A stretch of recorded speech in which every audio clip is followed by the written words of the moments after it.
Hi, nice to meet you. My name is S.S. Rao. I'm not a golf coach. I'm an amateur golfer. I've been playing golf for over 29 years. And I took a short lesson when I first started. Since then, I've studied and practiced golf on my own. Then you might be wondering why I'm here. I'm not here to teach you how to hit great shots. What I want to share is something different. I call this structure. You will hear the word structure a lot. In fact, it's not an official term. It's a word that I use to organize what I've discovered. Okay? So, if golf were a house, structure would be the frame, and skills would be interior. Okay? If the frame of a house is not stable, and no amount of interior will save the house, right?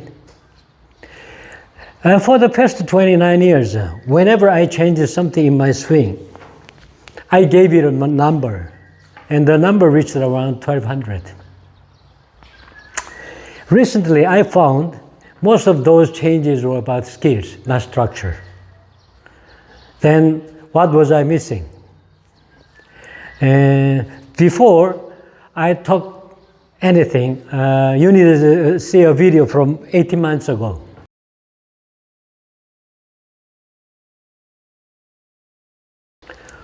When I saw this, I thought I can't accept it anymore. So I decided to find my own swing. And I kept researching and testing over and over. And finally, eventually, I found my way. Before I talk about how, let me show you where I am now.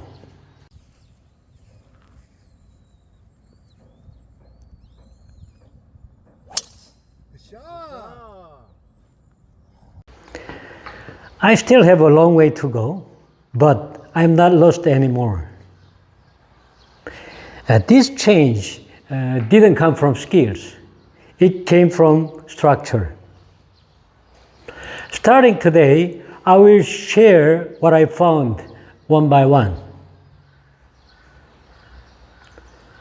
Now, let's get started. So we'll start with structure one, axis.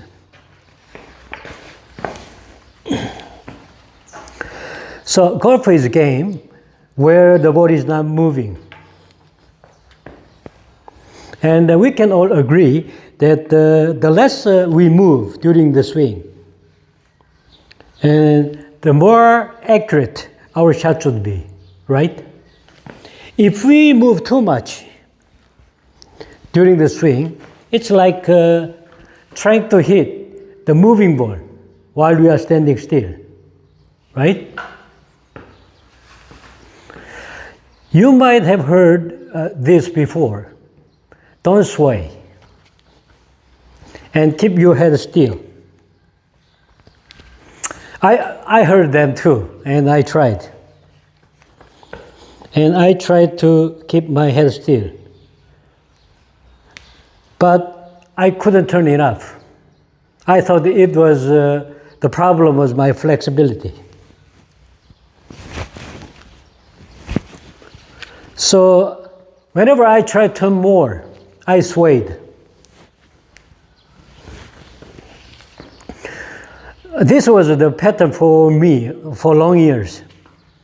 The more I tried to turn, the more I swayed. The less turn, the less sway, the less turn. I was stuck. So I had to accept the sway because I couldn't find a way to turn without sway. And then I accept this way and try to make up for sway through techniques. But nothing worked. So after I decided to find my own swing, I found an important point. So one of the biggest problem for my swing was sway. So I had to fix the sway. I had to keep my axis. I had to protect my axis. By axis, I mean this, axis, staying centered, and while keeping spine angle. So I tried, and I kept researching and testing. And I went to practice range and tried to find a way to turn more, to turn enough without breaking axis. And spend hours in the practice range. And then suddenly, one day, I moved my right hip back during backswing. And I could turn more. So I moved the right hip back during this swing, and I could turn more. So I came home and tried to review the professional swings and used AI to analyze them. And then that's when everything clicked. The flexibility was not my problem. So it was pelvis, my right pelvis. Since my right pelvis was blocked, actually, when I heard, keep your head still, I fixed my lower body like this. And this blocked my pelvis. And because this pelvis is blocked, and when I try to turn, so my body moved together with the pelvis. And that was sway. That was sway. And understanding the cause of sway was a game-changing moment for me. So I was so happy and tried to turn my hip back, to move my hip back during backswing. I could turn a little bit more. But there was a still problem. I found it later. The problem was I couldn't turn enough. Actually, I could turn more versus last time by moving my right hip back. But I couldn't turn enough. So I wanted to find a way for that. And I became obsessed with one idea, turning enough without breaking axis. So at that time, I had a family trip to Japan. And then on the way to Japan, I practiced everywhere. And I even went to the restroom and tried to find a way to turn more. But I couldn't make it. And I arrived in the hotel room in Japan and tried to find my favorite training tool, an umbrella, and there was none. And tried to look around, and I picked up a hanger on the wall. I picked up a hanger and started experimenting.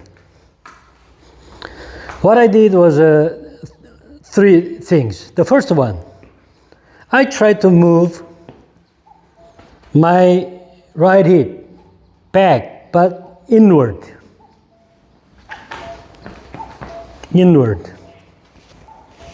And it didn't work. And second, I tried to move right hip straight back.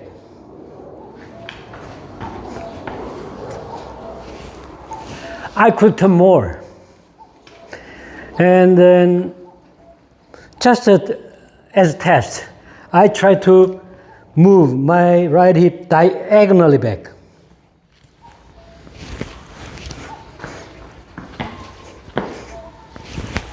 See, I could turn more. I could turn a lot. And I was so happy that I came back home and then tried to confirm that. And then I even studied anatomy. And then the study said our body, our pelvis, opens the most when we move the pelvis diagonally. So it was another game-changing moment for me. So I was so happy to find that. And from that time, I try to move right hip diagonally back during backswing. I could come more. So this is about it. But one heads up, I found another heads up is that when you try to move your hip diagonally back, you need to put the pressure inside of the right foot. Otherwise, there might be some sway, okay? That's a small heads up. So this is about it, about structure one, axis. So let me summarize the first structure, axis. So axis protection. So axis protection, no sway, is essential. It's not optional. It's essential for consistent swing. And the key cue is moving right hip diagonally back. Okay? This will help you turn enough without breaking axis. Okay? So if you experience sway like me, try this. And then I hope this helps you. And in the next video, this is about it for structure one. And in the next video, I will talk about connection, the link between arms and body. So why this is important, okay? So I will see you in next video. Thank you.